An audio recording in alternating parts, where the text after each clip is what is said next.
नमस्कार मंडळी, आज आपण सात्विक थाळी बनवणार आहोत। सात्विक आहार हा खूप हलका आहार असल्यामुळे पचनक्रियासुद्धा लवकर होते आणि मनही शांत राहतं। चला तर मग सुरुवात करूयात। इथे मी तुरीची डाळ आणि साल असलेली मुगाची डाळ अर्धा तास पाण्यामध्ये भिजत घातली होती। त्यानंतर ती स्वच्छ धुवून त्यामध्ये तेल आणि थोडंसं हिंग मी घातलेलं आहे।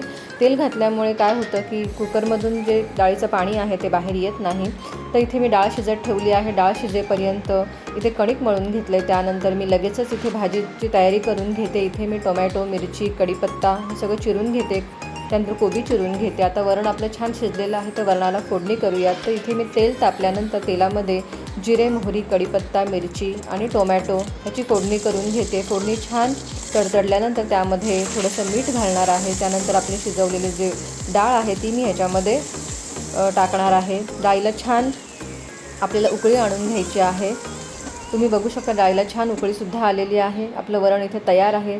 आता आपण इथे भाजीची तयारी करूया। तिथे मी तेल तापल्यानंतर त्यामध्ये जिरे, मोहरी, त्यानंतर कढीपत्ता याची फोडणी करत आहे। त्यानंतर चिरलेला जो कोबी आहे तो मी ह्याच्यामध्ये टाकत आहे। त्यानंतर भिजत घातलेली चणा डाळ ही सुद्धा मी ह्याच्यामध्ये मिक्स केलेली आहे। इथे मी कोबी चणा डाळीची भाजी करत आहे। त्यानंतर वाफ देऊन आपल्याला 1-2 ते 3 मिनिटानंतर पुन्हा ह्याच्यामध्ये मी हळद मिक्स करणार आहे।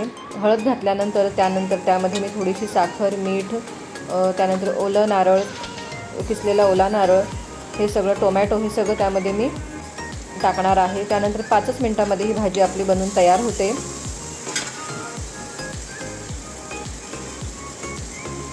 त्यानंतर लगेचच आपण दुसऱ्या भाजीची तयारी करूया। तिथे मी कोबी चणा डाळ ही भाजी, त्याचबरोबर हिरव्या वाटाण्याची भाजी करत आहे। तर इथे पॅन तापल्यानंतर पॅनमध्ये जिरे, मोहरी, कढीपत्ता, टोमॅटो याची फोडणी करून घेते।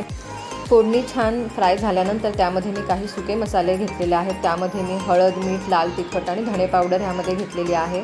आता हे मिश्रण छान फ्राय झाल्यानंतर त्यामध्ये त्याला तेल सुटेपर्यंत आपल्याला फ्राय करून घ्यायचं आहे। त्यानंतर त्यामध्ये मी चिरलेलं वांग आणि बटाटा ह्याच्यामध्ये मी टाकलेला आहे। त्यानंतर हे 5 मिनिट आपल्याला याची वाफ काढून घ्यायची आहे, शिजवून घ्यायचं आहे। त्यानंतर शिजल्यानंतर लगेचच मी त्याच्यामध्ये जे उकडलेले मी वाटाणे घेतले होते ते मी ह्याच्यामध्ये टाकणार आहे।